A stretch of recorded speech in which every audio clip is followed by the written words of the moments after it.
నమస్తే welcome to news blaze ముందుగా headlines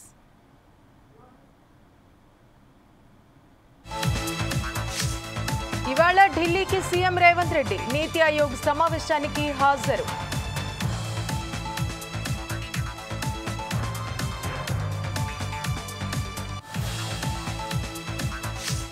Jubilee hills లో హైడ్రా కూల్చివేతలు అక్రమ నిర్మాణాలపై అధికారులు చర్యలు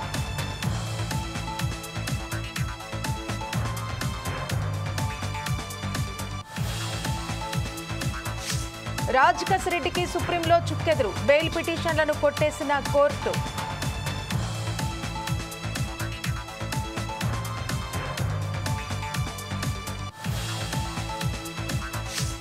మరింత బలపడిన వాయుగండం మరో 3 రోజులు వర్షాలు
సంగారెడ్డి జిల్లాలో ముఖ్యమంత్రి రేవంత్ రెడ్డి పర్యటన కొనసాగుతోంది. జహీరాబాద్ నియోజకవర్గంలో పలు అభివృద్ధి కార్యక్రమాలకు ఆయన శ్రీకారం చుట్టారు.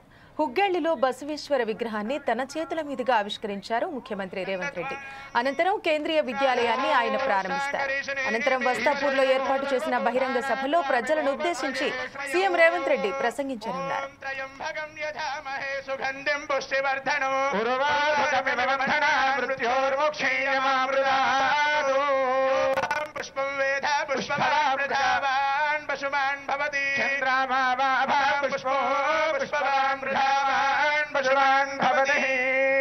విశ్వగురు బసవేశ్వరుడి విగ్రహావిష్కరణ కార్యక్రమంలో పాల్గొన్న స్వాములు, అదేవిధంగా బసవన్న భక్తులు,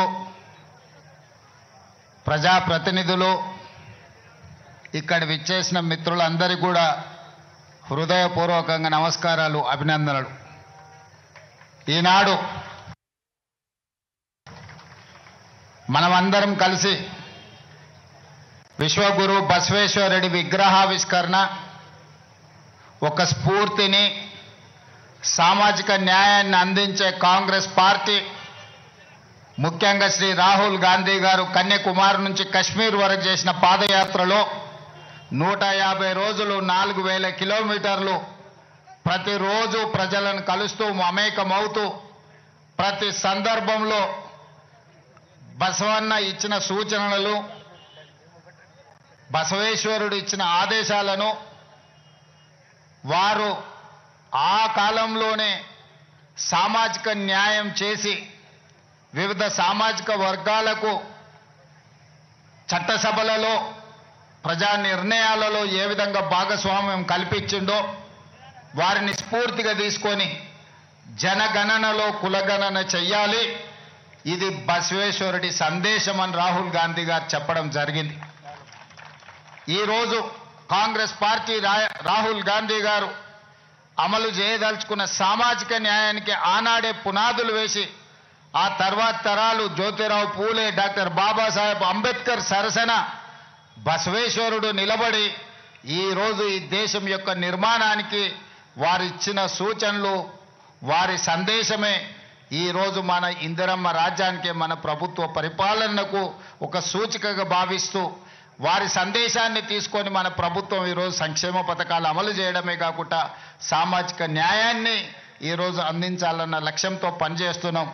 నాకు ముఖ్యమంత్రిగా బసవేశ్వరుడి విగ్రహావిష్కరణ వారి జయంతి సందర్భంగా కూడా నేను రవీంద్ర భారతిలో మిమ్మల్ని అందరినీ కలుసుకోవడం జరిగింది. వారి స్ఫూర్తిని మనం చర్చించుకోవడం జరిగింది. భవిష్యత్తులో కూడా మన ప్రభుత్వం తప్పకుండా బసవేశ్వరుడి సూచనలను వారి ఇచ్చిన సందేశాన్ని తీసుకొని ముందుకు వెళ్తుందని తెలియజేస్తూ మరొక్కసారి ఇంత అద్భుతమైన బసవేశ్వరుడి విశ్వగురు బసవేశ్వరుడి విగ్రహాన్ని ఆవిష్కరించిన ప్రతి ఒక్కరికి మనస్ఫూర్తిగా అభినందనలు తెలియజేస్తూ మీ అందరి దగ్గర సెలవు తీసుకుంటున్నా. మీరందరూ కూడా అక్కడ బహిరంగ సభకు వస్తే మిగతా అన్ని అంశాలను అక్కడ మనం మాట్లాడుకుందామని తెలియజేస్తున్నాను. ధన్యవాదాలు మిత్రులారా. విశ్వగురు విశాఖలో పాల్గొన్నందుకు వారికి ఇప్పుడే విగ్రహ ప్రతిష్ట సందర్భంగా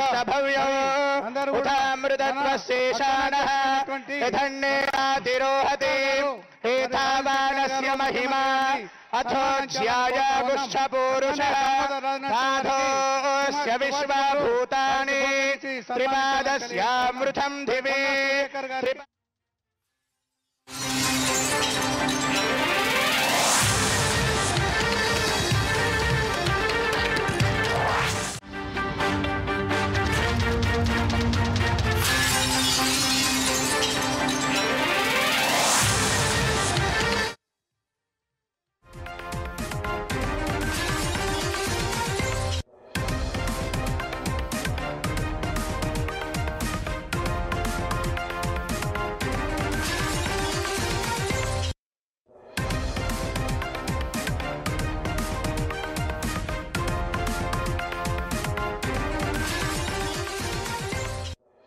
బ్రేకింగ్ న్యూస్ చూస్తున్నాం. విజయనగరం ఉగ్ర లింక్స్ కేసులో దర్యాప్తు ముమ్మరం చేశారు పోలీసులు. విశాఖ సెంట్రల్ జైల్లో ఉన్న సిరాజ్ సమీర్ ను కస్టడీలోకి తీసుకున్న విజయనగరం పోలీసులు ఓ రహస్య ప్రదేశంలో నిందితులను విచారిస్తున్నట్టు తెలుస్తోంది. హైదరాబాద్ లో పేలుళ్ల కుట్ర కేసులో సిరాజ్ సమీర్ కు 7 రోజుల పాటు కస్టడీ విధించింది విజయనగరం ఫస్ట్ క్లాస్ మెజిస్ట్రేట్. దీంతో ఇవాళ ఉదయం 2 వాహనాల్లో విశాఖ సెంట్రల్ జైలుకు చేరుకున్న విజయనగరం పోలీసులు సిరాజ్ సమీర్ ను కస్టడీలోకి తీసుకున్నారు. నిందితులను విచారించి మరిన్ని కీలక విషయాలను రాబట్టనున్నారు.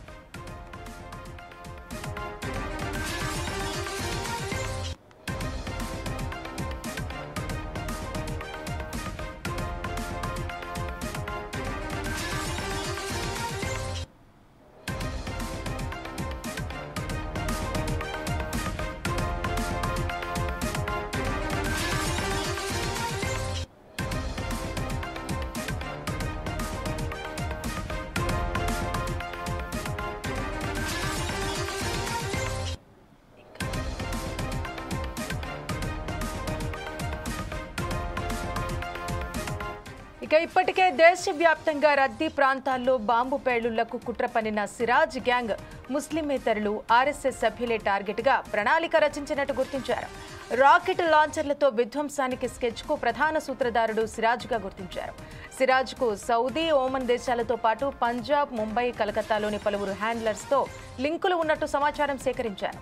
పేలుళ్ల కుట్రలో మరికొంతమంది పాత్రపై అనుమానిస్తున్న పోలీసులు ఆ కోణంలో విచారించనున్నారు. సిరాజ్తో సంబంధం ఉన్న వారి కోసం వివిధ రాష్ట్రాల్లో గాలింపు చర్యలు కూడా చేపట్టారు.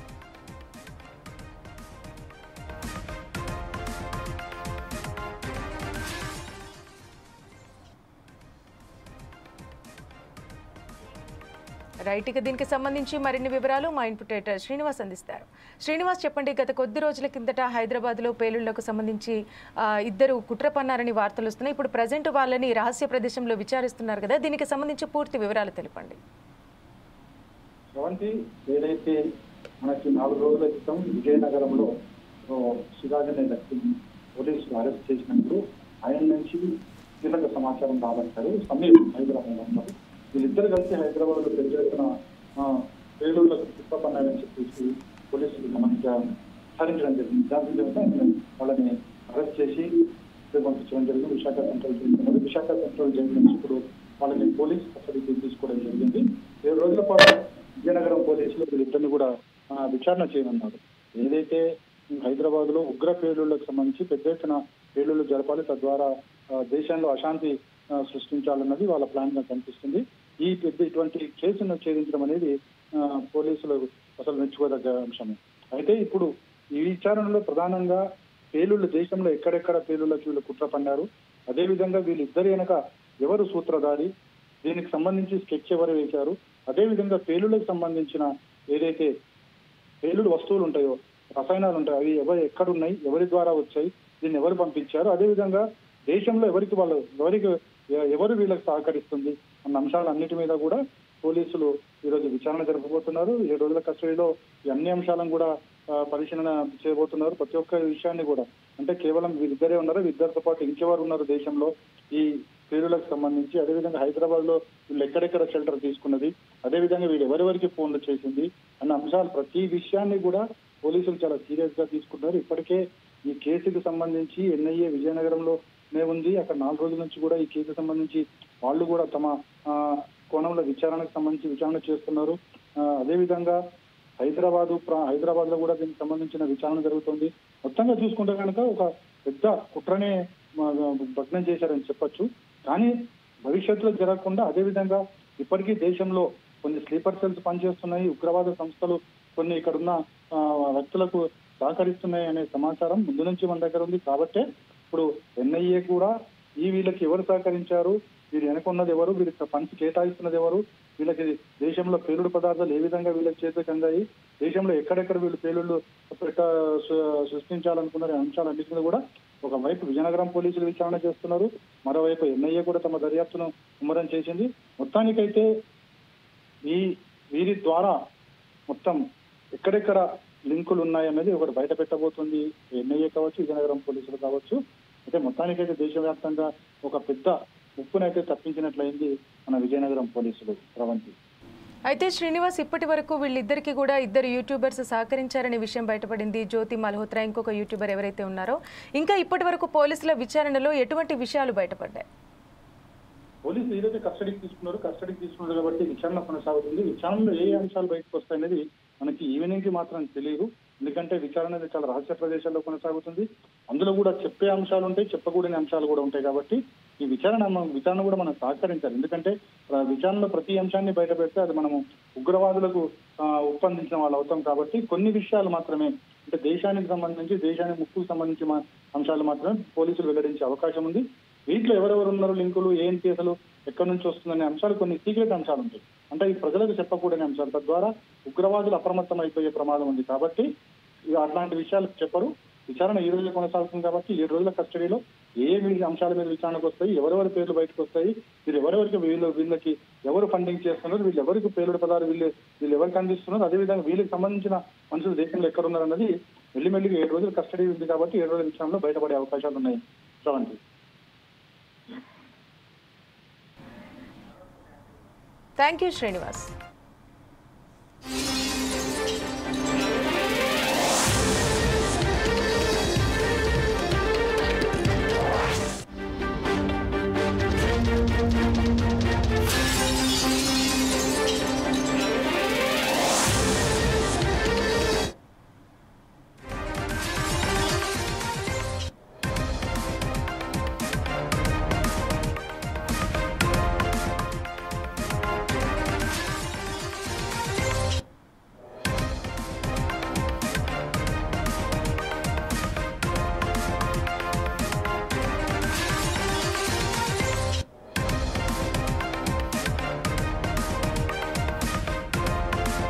ఢిల్లీలో ఏపీ ముఖ్యమంత్రి చంద్రబాబు బిజీగా గడుపుతున్నారు. పలువురు కేంద్ర మంత్రులతో ఆయన వరుసగా భేటీ అవుతున్నారు.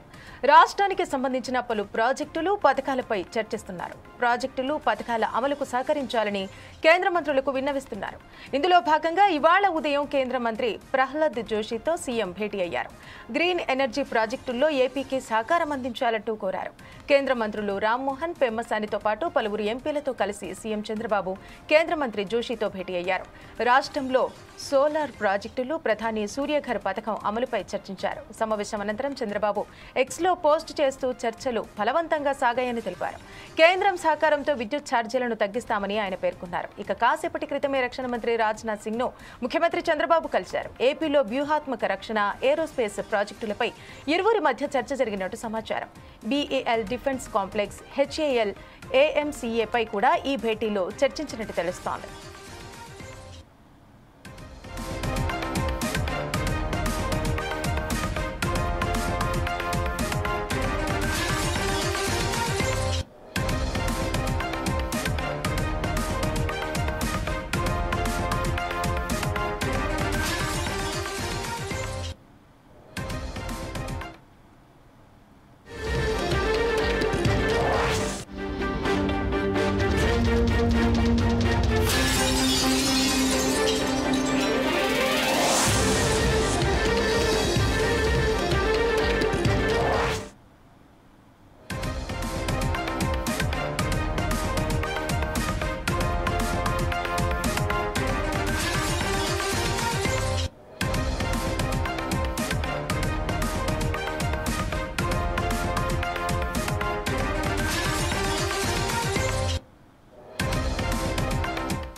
తెలంగాణ ముఖ్యమంత్రి రేవంత్ రెడ్డి మరోసారి ఢిల్లీకి వెళ్లనున్నారు. ఇవాళ రాత్రి 8 గంటలకు శంషాబాద్ ఎయిర్పోర్ట్ నుంచి ఢిల్లీకి బయలుదేరి వెళ్తారు.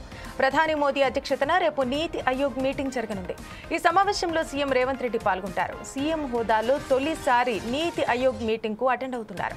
ఈ సమావేశంలో రాష్ట్రానికి రావాల్సిన నిధుల వాటాపై ముఖ్యమంత్రి చర్చించనున్నారు. 2047 తెలంగాణ రైజింగ్ కోసం నీతి ఆయోగ్ లో నిధుల కోసం విజ్ఞప్తి చేయనున్నారు. ఇక తెలంగాణలో పలు అభివృద్ధి పనులకు నిధులు కావాలంటూ ఇప్పటికే పలుమార్లు కేంద్ర ప్రభుత్వానికి ముఖ్యమంత్రి రేవంత్ రెడ్డి లేఖలు రాశారు. మెట్రో విస్తరణ, రీజనల్ రింగ్ రోడ్డుకు నిధులు, ఫోర్త్ సిటీ, మూసీ డెవలప్మెంట్ కు నిధులు కేటాయించాలంటూ కోరారు.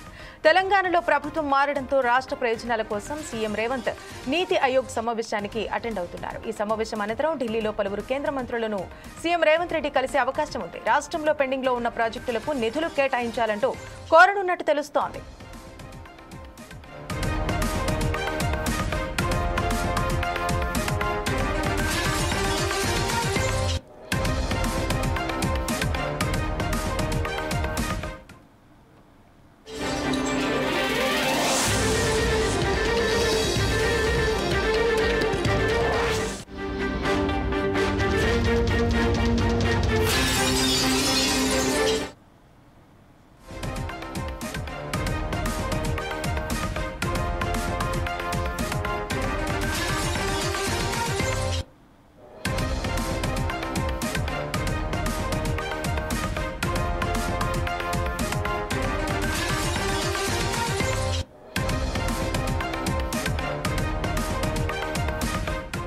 మరో బ్రేకింగ్ న్యూస్ చూస్తున్నాం. హైదరాబాద్ లోని ఆక్రమణలపై హైడ్రా కొరడా ఝులిపిస్తోంది.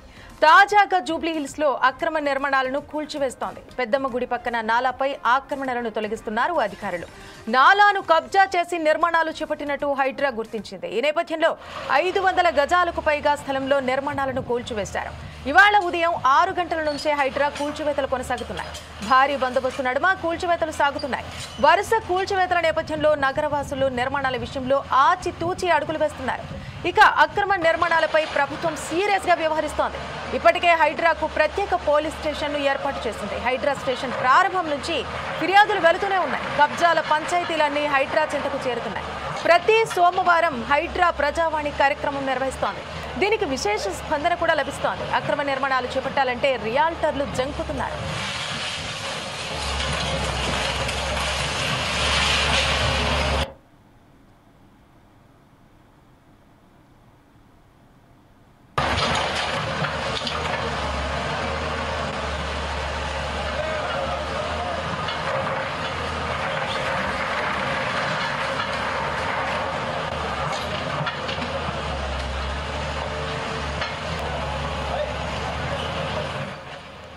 హైదరాబాద్లోని ఆక్రమణలపై హైడ్రా కొరడా ఝులిపిస్తోంది. తాజాగా జూబ్లీ హిల్స్ లో అక్రమ నిర్మాణాలను కూల్చివేస్తోంది. పెద్దమ్మ గుడి పక్కన నాలాపై ఆక్రమణలను తొలగిస్తున్నారు అధికారులు. నాలాను కబ్జా చేసి నిర్మాణాలు చేపట్టినట్టు హైడ్రా గుర్తించింది. ఈ నేపథ్యంలో 500 గజాలకు పైగా స్థలంలో నిర్మాణాలను కూల్చివేశారు. ఇవాళ ఉదయం 6 గంటల నుంచే హైడ్రా కూల్చివేతలు కొనసాగుతున్నాయి. భారీ బందోబస్తు నడుమ కూల్చివేతలు కొనసాగుతున్నాయి. వరుస కూల్చివేతల నేపథ్యంలో నగరవాసులు నిర్మాణాల విషయంలో ఆచితూచి అడుగులు వేస్తున్నారు. ఇక అక్రమ నిర్మాణాలపై ప్రభుత్వం సీరియస్ గా వ్యవహరిస్తోంది. ఇప్పటికే హైడ్రాకు ప్రత్యేక పోలీస్ స్టేషన్ ను ఏర్పాటు చేసింది. హైడ్రా స్టేషన్ ప్రారంభం నుంచి ఫిర్యాదులు వెళుతూనే ఉన్నాయి. కబ్జాల పంచాయతీలన్నీ హైడ్రా చింతకు చేరుతున్నాయి. ప్రతి సోమవారం హైడ్రా ప్రజావాణి కార్యక్రమం నిర్వహిస్తోంది. దీనికి విశేష స్పందన కూడా లభిస్తోంది. అక్రమ నిర్మాణాలు చేపట్టాలంటే రియాల్టర్లు జంకుతున్నారు.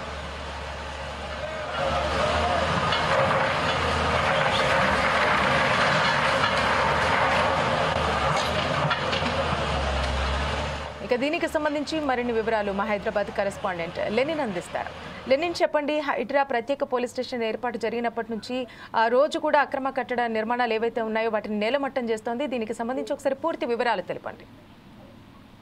ఓకే శ్రవంతి, హైదరాబాద్ లో హైడ్రా అయితే దూకుడు పెంచింది. తాజాగా జూబ్లీ హిల్స్ లో అక్రమంగా నిర్మించిన కట్టడాలను హైడ్రా అధికారులు అయితే కూల్చివేస్తున్నారు. నాలాలను ఆక్రమించి కట్టిన నిర్మాణాలకు అధికారులు నేలమట్టం అయితే చేశారు. అయితే మనం చూసుకున్నట్లయితే గతంలో హైడ్రాకు సంబంధించినటువంటి ఏదైతే ఫిర్యాదులు 50కి పైగా ఫిర్యాదులు ఉండడంతో వివిధ స్టేషన్లో హైడ్రాకు సంబంధించి ప్రత్యేక పోలీస్ స్టేషన్ అయితే ఏర్పాటు చేయడం జరిగింది. ఆ పోలీస్ స్టేషన్ సంబంధించినటువంటి పోలీస్ స్టేషన్ అది సీఎం ఆధ్వర్యంలో అయితే ఓపెనింగ్ జరగడం జరిగింది. ఆ తర్వాత దానికి సంబంధించినటువంటి స్టాఫ్ ను కూడా పెంచుతూ వస్తున్నారు. హైడ్రా బాధితులు అయితే పెరుగుతూ ఉండడంతో వారికి సంబంధించినటువంటి ప్రత్యేక ప్రజావాణి వారి ఫిర్యాదులు తీసుకోవడానికి కూడా ఏర్పాటు చేశారు. అలానే హైడ్రా ఏదైతే అక్రమంగా నిర్మాణాలు చేపట్టినటువంటి నిర్మాణాలు ఉన్నాయో వాటిని అన్నింటినీ కూల్చివేస్తూ వస్తున్నారు. చిన్న పెద్ద తేడా లేకుండా అందరినైతే ఒకే తీరుగా ట్రీట్ చేస్తున్నామని చెప్పేసి కూడా హైడ్రా కమిషనరు అలానే హైడ్రా అధికారులు అయితే తెలుపుతున్నారు.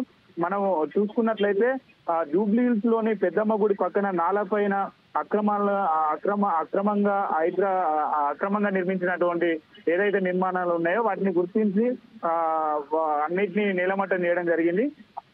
అయితే 500 గజాలకు పైగా స్థలంలో నిర్మాణాలను అయితే కూల్చివేశారు. పోలీసుల బందోబస్తు మధ్య కూల్చివేతలు అయితే కొనసాగుతున్నాయి. నిన్న మనం చూసుకున్నట్లయితే మేడ్చల్ మల్కాజ్గిరి జిల్లాలో ఫిర్యాదు కూడా ఆ పరిధిలో అక్రమ నిర్మాణాలను హైడ్రా అయితే కూల్చివేసింది. పోలీస్ బందోబస్తు మధ్య అక్రమాలను తొలగించారు. నిన్న తెల్లవారుజాము నుండి హైడ్రా కూల్చివేతలు చేపట్టింది. ఫిర్యాదుగూడ బోడుప్పల్ మున్సిపల్ కార్పొరేషన్ రహదారులు ప్రభుత్వ స్థలాన్ని కబ్జా చేసి నిర్మాణాలు చేపట్టిన మున్సిపల్ టౌన్ ప్లానింగ్ అధికారులు మాత్రం చోద్యం చూస్తున్నారని ఇటీవల హైడ్రా కమిషనర్ రంగనాథ్కు అనేక ఫిర్యాదులు అయితే వచ్చాయి. దీంతో స్పందించిన ఆయన స్వయంగా స్థలాలను అయితే పరిశీలించారు. మనం చూసుకున్నట్లయితే గతంలో కంటే హైడ్రా మరింత దూకుడైతే పెంచిందనే చెప్పుకోవచ్చు. ఎందుకనంటే గతంలో పోలీస్ స్టేషన్ లేదు. వివిధ స్టేషన్ లో వచ్చినటువంటి కేసులను ఏదైతే చూడడానికి అంత వారికి కొంత సమయం పట్టేది. ఇప్పుడు హైడ్రాకు సంబంధించిన ప్రత్యేక పోలీస్ స్టేషన్ ఏర్పాటు కావడంతో మరింత దూకుడైతే పెంచింది. శ్రవంతి,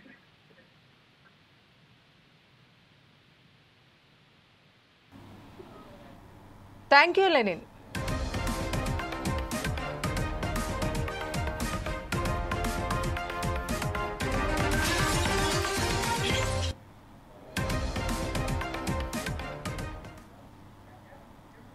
తెలుగు రాష్ట్రాల్లో మోస్తారు నుంచి భారీ వర్షాలు కురుస్తున్నాయి. ఎండాకాలం పూర్తి కాకముందే వర్షాలు పడుతున్నాయి. తెలుగు రాష్ట్రాల్లో మరో 3 రోజుల పాటు తేలికపాటి నుంచి మోస్తారు వర్షాలు కురిసే అవకాశం ఉందని వాతావరణ శాఖ తెలిపింది. నైరుతి రుతుపవనాలు 2 నుంచి 3 రోజుల్లో కేరళ భూభాగంలోకి ప్రవేశించేందుకు అనుకూల పరిస్థితులు ఉన్నట్టు ఐఎండీ ప్రకటించింది. ఇవాళ తూర్పు మధ్య అరేబియా సముద్రంపై ఏర్పడిన చక్రవాత ఆవర్తనం ప్రభావంతో తూర్పు మధ్య అరేబియా సముద్రం, దక్షిణ కొంకణ్, గోవా తీర ప్రాంతం సమీపంలో అల్పపీడన ప్రాంతం ఏర్పడింది. ఇక ఇది ఉత్తర దిశగా కదులుతూ రానున్న 36 గంటల్లో మరింత బలపడి ఒక వాయుగుండంగా మారే అవకాశం ఉంది. ఇది క్రమంగా తుపానుగా మారే అవకాశం ఉందని వాతావరణ కేంద్రం తెలిపింది. ఈ వాయుగుండం ఇంకా బలపడే అవకాశంతో తీవ్ర వాయుగుండంగా మారే అవకాశం ఉన్నట్టు అధికారులు తెలిపారు. ప్రస్తుతం తూర్పు మధ్య అరేబియా సముద్రం నుంచి తూర్పు ఏపీ వరకు ఉపరితల ద్రోణి కొనసాగుతుందని తెలిపారు. ఇవాళ ఉరుములు, మెరుపులతో పాటు ఈదురు గాలులతో కూడిన వర్షం కురిసే అవకాశం ఉంది. ఇక గాలి వేగం గంటకు 40 నుండి 50 కిలోమీటర్ల వేగంతో ఉంటుందని తెలిపారు. దీంతో తెలంగాణలోని ఆదిలాబాద్, కొమరంభీం, ఆసిఫాబాద్, మంచిర్యాల, నిర్మల్, నిజామాబాద్, జగిత్యాల జిల్లాలో అక్కడక్కడ వర్షాలు కురిసే అవకాశం ఉంది.